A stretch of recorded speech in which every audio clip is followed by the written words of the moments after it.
The Lost Transmissions of Captain William Brinkman, written by Maurice Blocker. Hello? Error. Hello? Is this damn thing on? How in the hell? Error. This is Captain William Brink. Okay, got it. This is Captain William Brinkman of Boson Fleet Nova transmitting. We're on an exploration and retrieval mission for Tula 13. We're scheduled to arrive on the planet in 30 days. But in the last 15 hours, we've encountered major problems. We've lost 20% of our fuel, and there's only enough food for 14 more days. Even if we stretch it, it won't be enough.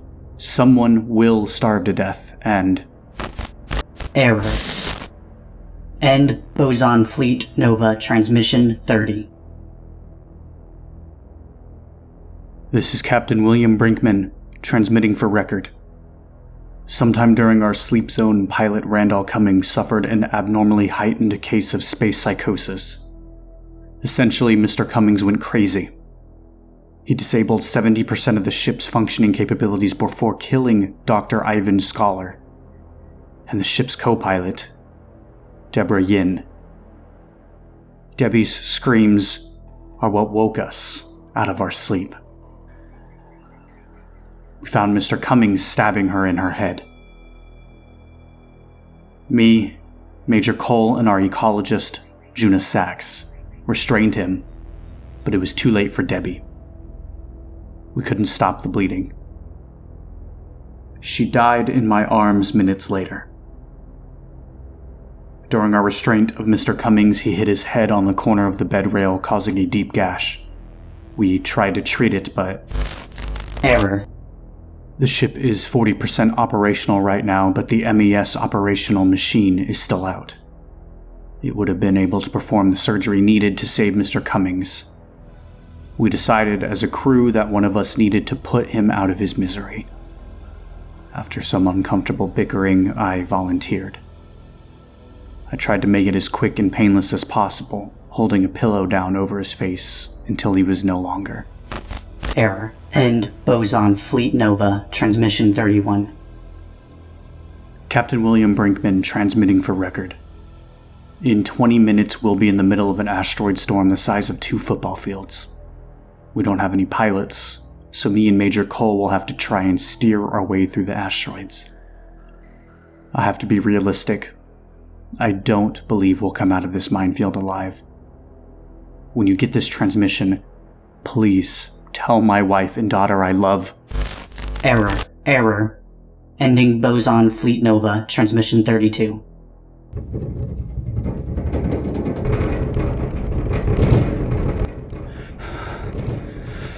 It's Captain Brinkman. We've made it through the asteroids, but the ship is badly damaged.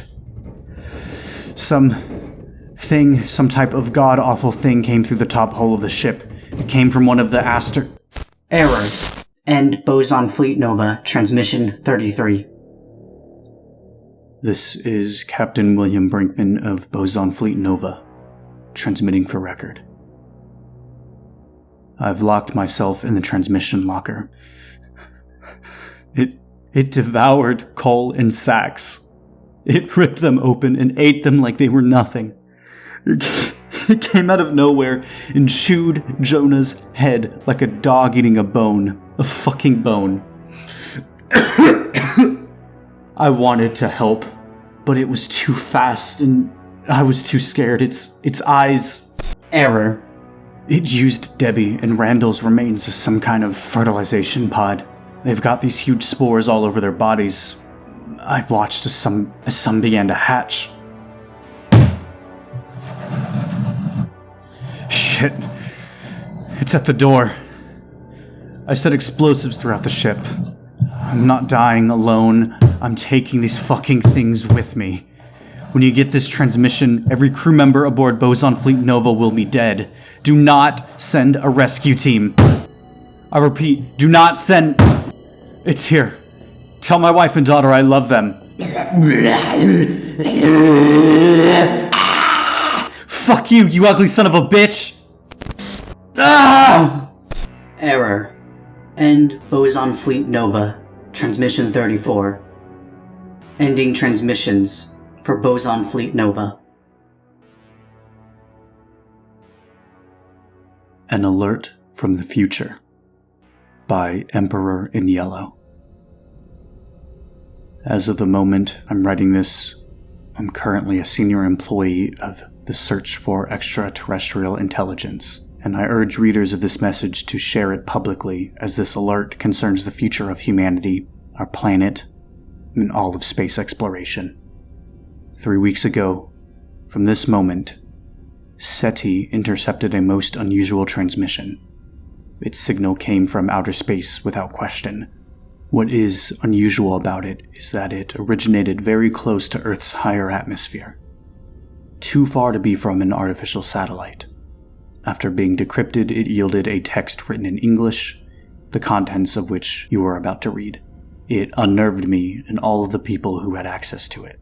After the team that transcribed it brought it to the attention of their superiors, weeks of discussions about its nature ensued. Finally, the higher-ups of the observatory ordered the message not to be divulged, its files to be sealed, and to officially disregard it as a clever hoax. The reasoning behind it being that the signal was aimed directly at one of our receivers, and that its contents were plain English text, not alien in nature, therefore not our object of study. Many of my colleagues disagreed with this decision. Clever though one might be, I've never met anyone who had the means to transmit a hoax from so far in the upper atmosphere. The signal clearly originated from space, and though close to Earth, it is definitively from a chunk of empty space. There are no known object in its source, and the fact that it was aimed at our receiver at that precise moment makes it clear that whoever initiated this communication knew what he or she was doing and wanted us to get this message. Below is a full transcript of the received text. I urge you, dear reader, to consider the implications of every word very carefully. An alert from the future. Notes from the 2109 Revelation incident. Ever since the discovery of the first rogue exoplanet in 1998, OTS-44, interest of the scientific community about such objects never waned. Which is why when a large rogue asteroid was detected so close to our solar system, all were keen to study it as fast as possible. The minor planet previously known as 237 Perplexity was first observed in 2052 by the ELT, Extremely Large Telescope. It received a permanent designation as a rogue exoplanet in 2061. After it was determined that its eccentric trajectory was a result of not being caught by the sun's gravity. It would just pass by our system in the next years, and was currently on approach. The object had a size and mass comparable to the dwarf planet Eris. It was beyond the orbit of Neptune, and has currently been renamed 1 Loki after the incident. The Revelation incident started innocently enough. In 2079, a group of scientists led by the ISA organized a mission to investigate the origin of this strange object and learn more about the cosmos. The probe Revelation was then commissioned by the agency and finished being built in 2088. The International Research and Exploration Ship IRES, Tiresias, was assigned to carry the probe, and an unmanned spaceflight was charted by the agency to deliver it to said vessel, which was, at the time, in the vicinity of Jupiter. The flight launched a year later, and after 2 years in space, the probe was successfully delivered, and a new course was set for the Tiresias.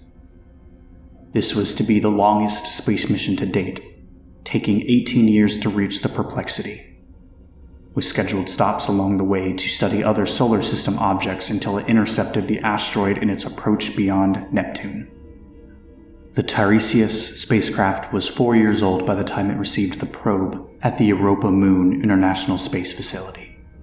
It carried a crew of 5 people led by Captain John Herbert Moses, an experienced astronaut. Between these scheduled stops, the crew was to stay in hibernation sleep, which slowed down bodily functions. The ship reached the asteroid on August 15th, 2109, and the crew were ready and able and started preparations to enter the asteroid's orbit.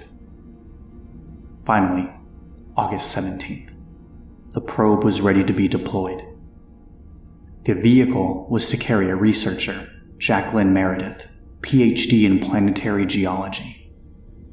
Revelation made contact with the surface of 237 Perplexity at 9:15 UTC that day. The explosion happened immediately. The crew of the Tiresias described a white, blinding flash of light, and the energy of the blast killed 2 crew members instantaneously. Dr. Adriana Dubois, the medical officer, and Dr. Federico Lombardo, PhD in space chemistry, were both crushed by the ship's very floor. The 2 remaining crew members, Captain Moses and Lieutenant Li Ji Tang, sustained many injuries, bruises, lacerations, and multiple fractures. Even though they were seated at the ship's cockpit, the acceleration caused a great enough force to be exerted on their bodies. The Tiresias' first contact with Mission Command after the explosion only happened at 1339 UTC. Lieutenant Tang, the first to wake up, reported Captain Moses knocked out, the ship spinning out of control, and instruments outputs not making any sense. Efforts to stabilize the ship's rotation along all axes were proving more than auxiliary engines could deal with, and the extension of damage to the ship was unknown. Captain Moses woke up 2 hours later, and both men couldn't bring the vessel under control. Observers around the solar system saw the moment of the explosion. A bright flash of light was seen, enough to be visible from Earth by the naked eye as a star in the night sky. Telescopes everywhere fixed on the origin point and were unable to detect either the ship nor the asteroid. Mission Command only got a fix of the Tiresias' position 46 hours after the blast. It was tens of thousands of kilometers away from the origin and moving at hundreds of kilometers per second. Telescopes around the solar system searched for the missing asteroid to no avail. The scientists leading the mission were baffled by these events. Even an explosion from the Revelation's reactor could not cause a blast this large. The whole world caught wind of the news, and everywhere on the solar system minds searched for the answer. It is not known who came to the solution first, as many men and women of science came forth with this thought at the same time. The Revelation probe was annihilated. 237 Perplexity was composed entirely of antimatter. This rogue exoplanet was probably ejected from another galaxy, an anti-galaxy, and drifted through space aimlessly until it reached our corner of the universe. There was no reason why antimatter would look or behave any differently than normal matter on a macroscopic scale. This anti-planet and the incident were proof that probably half the stuff in the night sky is made of antimatter. Entire galaxies composed entirely of this material exist, and there's absolutely no telling them apart. This death trap entered our solar system covertly and was sprung by human action. The scientific community decided to immediately reclass this anti-planet and renamed it One Loki, after the Norse god of deceit and trickery. A break from tradition of naming important objects after Greco-Roman deities because of this newfound nature. The drama of the Tiresias continued as the ship sped out of control. The rotating motion was only stopped after 9 days of constant work by the 2 survivors. The auxiliary engines were worked to almost breaking point. After stabilizing the disorienting motion and finally making out the instrument readings, the crew members discovered their horrible predicament. The Tiresias was still moving away from the solar system at incredible speed, and they've reached escape velocity. Even with the ship's engines intact and at full power, they would never return home. The extension of damage to the ship was never made public, but Mission Command decided that even in these dire conditions, the crew should point the vessel towards Earth, leave the engines on at maximum power, and go to hibernation sleep. Their only hope for rescue would be if, after enough years, that technology would reach a level sufficient for a spacefaring vessel to be able to catch up with them. With this thin hope, these two brave men went to sleep. 3 years later, all contact with the research ship Tiresias was lost. It was now too far away for anyone to hear. For people on Earth and human colonies on the solar system, a concern remained. Where was the rogue anti-planet, and what could it hit? 2 years after the incident, a team from the Tyson Space Observatory spotted it, but it was going too fast for the telescope to track. A huge concerted effort of observatories across the system was made to keep tabs on one Loki's whereabouts and determine its trajectory. It was found with a sigh of relief that it would not hit Earth. For most of the Earth's population, it was the end of the story. But for scientists like myself, a planet-sized bomb roaming our solar system was still cause for alarm. It took 6 years for observations and calculations that made the scientific community sure enough of the outcome. One Loki was going to hit Jupiter in the year 2118. The huge planet's gravity well would capture the asteroid and hurl it against itself. There was no predicting the consequences, but the gas giant stood to lose a bit of its mass from annihilation. A whole lot more would be ejected by the explosion. There's no telling what all of this, plus the force of the impact and the annihilation's energy, could do to the orbit of Jupiter's 69 moons, and how all of that would affect everything around it. The situation's complexity was insurmountable. Missions to hurl spaceships or other sources of mass at one Loki have been considered, but the anti-planet is going too fast to be intercepted by our current spaceships with a sure enough point of impact that wouldn't threaten Earth, Mars, or other objects that could alter orbits around the system. The delicate balance of Earth's ecosystem can be affected by anything as small as the magnetic reversion of the poles. The consequences of an event that affects the orbits of planets around the system are unforeseeable. We do not know our fate right now. It hangs in the balance, and there's nothing anyone can do but wait. I too am waiting, but I've also decided on a thin hope to leave this message to the people 100 years in the past. I've researched time travel all my life, and though it's not yet possible to send objects, I can send signals. It takes enormous amounts of energy to send a signal a few days in the past, but the amount of data sent is enough for a text. I shall keep sending versions of this for however long and far in time as I can to places where there could be people to take heed of my warning. I hope that enough people can have access to this document. All that is needed to prevent disasters like this is a small change in space mission protocols. Send small objects to the surface of any new heavenly body to be explored. A small explosion of matter, antimatter annihilation, would be enough to be seen from afar, but wouldn't upset the delicate balance of our solar system. I don't know how this would affect costs of space missions in the past, but seems a small price to pay compared with the suffering of humans everywhere.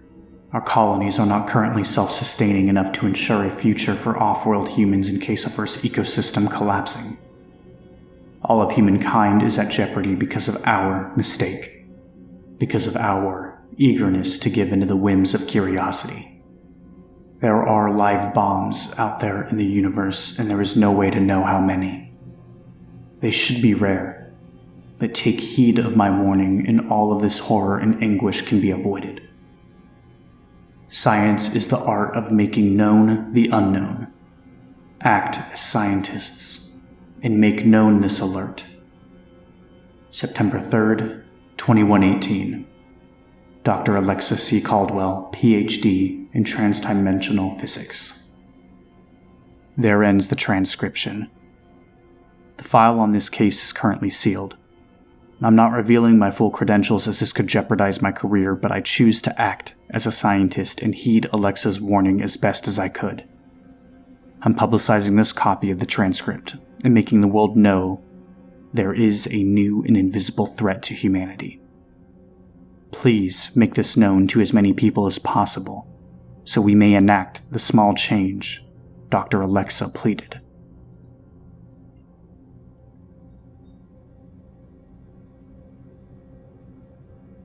Terminal Velocity by Amelie C. I could feel the engines of the ship scream to life as the heads-up display flickered in around me, my hands grasping the control yokes with the kind of sweat that only drips when you're afraid. All the stories ran loose in my mind. Pilots throwing up their liquefied organs, faces warped with all the fear and pain of 1,000 lifetimes. But the death of our race was as sure as my own mortality. This was my moment. Glory or death. That's what they tell you, until the day that you realize it was never a choice. These were our final stories, and they had to matter. Not to the universe, but to us. We will die in the fires of war. Amphetamines surging through my veins, I screamed as loud as I could as I saw the tracks ahead of me flare with electricity, my knuckles white upon the controls.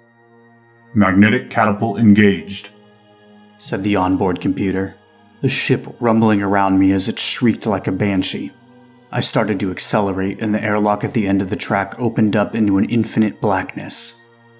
I'm not a coward. Gripping the throttle as I shot into space at the speed of sound, I wrenched it back, tearing open a wormhole that sucked me into a void of liquid stars. I could feel it even then. The slow prickle of my skin, the writhing doubt in the back of my mind as the pleading faces of my family flickered through my vision, the fall of their worlds as I fled in disgrace. The void spat me forth into a storm of flames, and I banked down as the fiery remnants of a ship swung by overhead.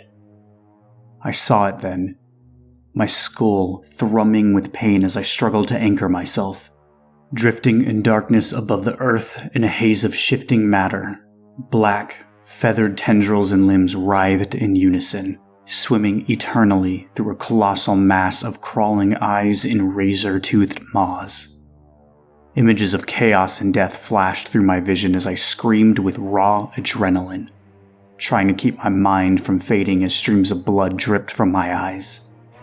But when another squadron tore forward from behind me, I had all the courage I needed. Looking back as I steadied the wings, I saw the capital ships drop out of warp, firing their massive railguns in a blinding cascade of light. I pulled the control yokes and my ship responded by moving forward, picking up speed as its mass dropped to nothing. Tearing toward the target as the taste of blood filled my mouth, I hit the triggers, firing my guns again and again with a thunk, thunk, thunk that shook the frigate to its core. Nearing impact, I bowed the ship down, tearing beneath a flame-wreathed tentacle at impossible speeds before cranking the ship up again, the sheer force threatening to rip my body in two. The warnings on the display flashed red, and I banked to the right as a massive, misshapen hand swept toward me. Keeping the ship level, the metal shook with power as I pushed it as fast as it could go, and sped straight between the ravaged flesh of two fingers. Pulling a sharp turn, an unbearable pain shuddered through my mind as the abomination warped and expanded, bending space as it threw off a shockwave of horror and grief. As it hit me, my vision trembled and distended, thrashing violently into a winding cascade of memory and doubt. I could hear myself screaming, firing off random electrical signals in my brain before the narcotic haze dampened the madness with an uncontrollable rage. I fired another volley as I clenched my bleeding teeth, the cockpit rattling with fury around me as my guns flared in the void. Overwhelmed with fear and adrenaline as I drew closer to impact, I pulled back the throttle and teleported through the abomination, swallowed instantaneously in a flash of color that I could barely perceive. Its flesh transcended the material world. I could feel it howling within me, screeching in a sickening otherworldly chaos that needed my skin and flooded my mind with the maddened gibbering of primeval languages. All at once the void parted, and I shot forward into the blackness of space, blood trickling from my mouth as I sped between the rows of capital artillery that cracked like thunder around me. Lost in a haze of confusion and nausea, I felt the sickening lumps of my dissolved intestines wrench up through my throat, and my vomit smacked against the window in a splatter of blood. My hands slipped from beneath the controls, and the ship began to waver. My consciousness lost between broken hallucinations and the sight of a frigate losing control ahead of me. Mindlessly shearing through space, it rammed into a capital ship at my side, detonating in a fiery explosion that pelted my vessel with burning shrapnel. Jagged metal tearing through my ship at the speed of sound, the window shattered into the vacuum.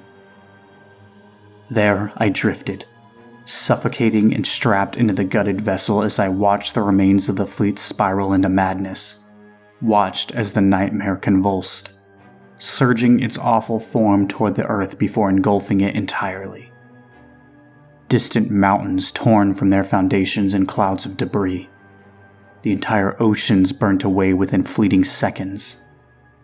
The matter of our world corroded to dust as the entity swallowed it whole, flaring its tentacles in a blur of shifting motion as the sunlight swam upon its mass.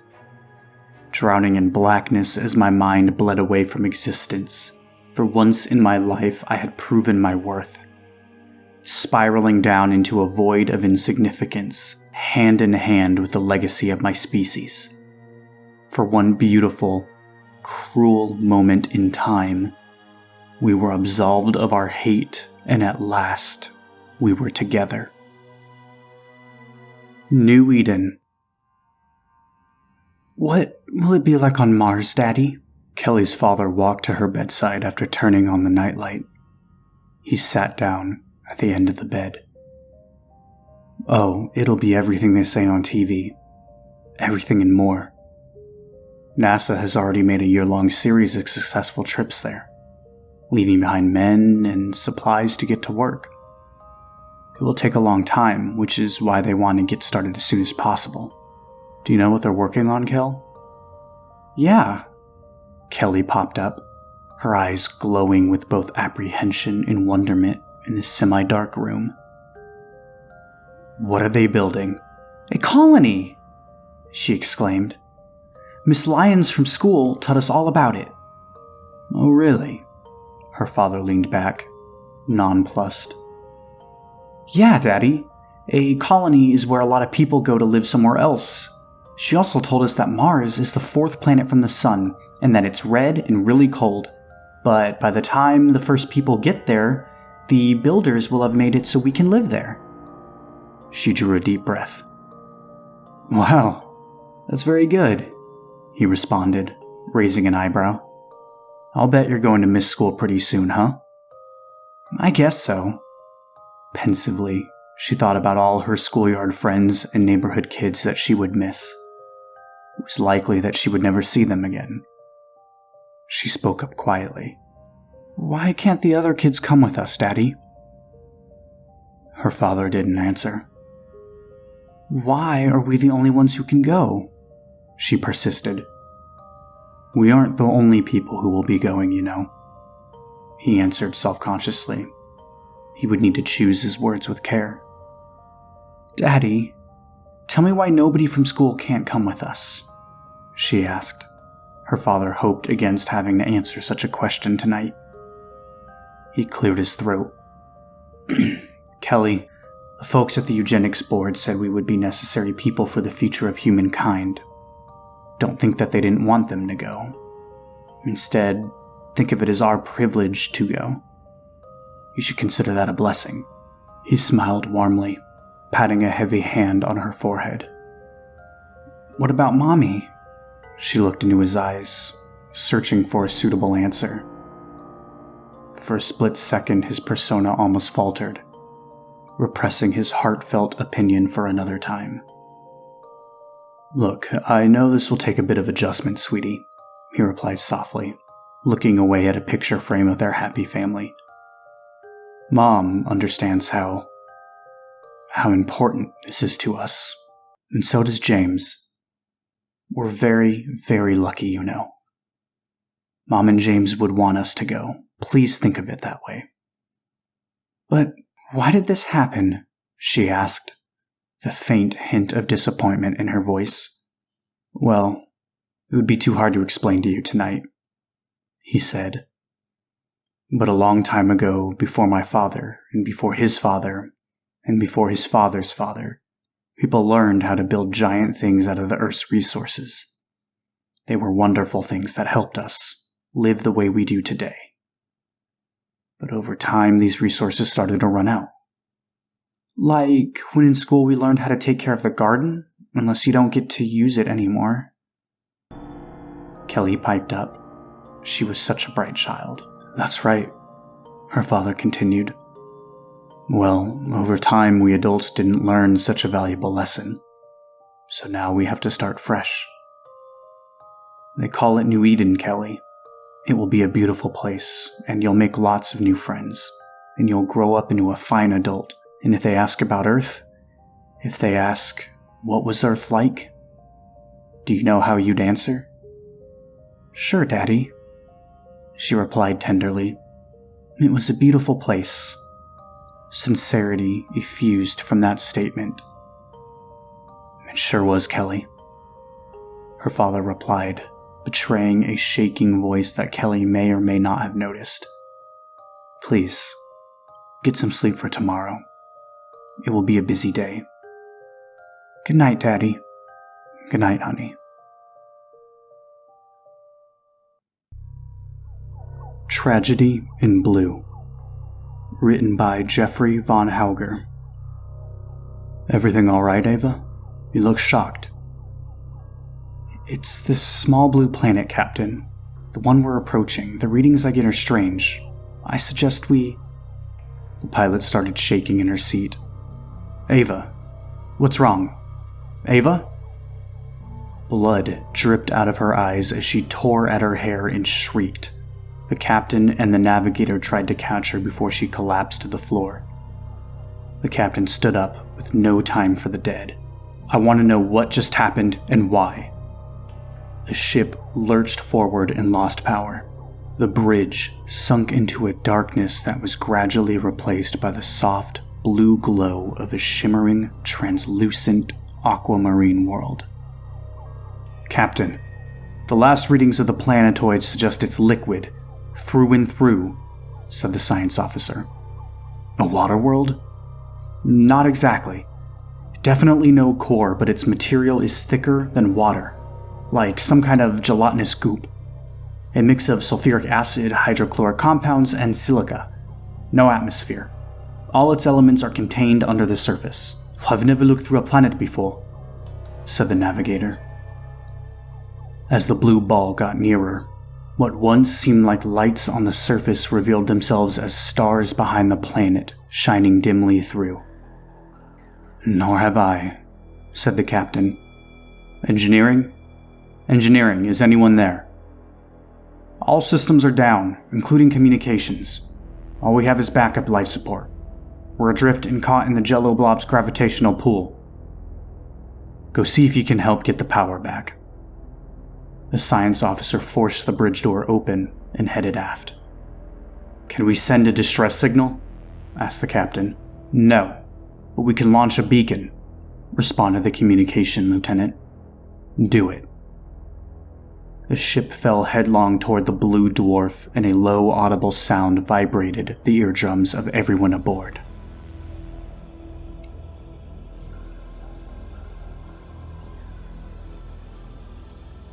The comms officer fell to the floor in a convulsive fit. The navigator curled into the fetal position, and the captain desperately attempted to do something. Anything with the non-functioning controls. A pulsing, solid blue field encompassed the forward view. Brace for impact! Shouted the captain to deaf ears. The ship penetrated the surface and sunk deep into the goo. They slowed to a stop, and the crushing pressure of lower depths began to crack the hull. No one heard the screams as the acidic cerulean gel oozed through, consuming everything in its path. The orb circled its star. The ship slowly dissolved, and the sleeping entity purred with newfound energy.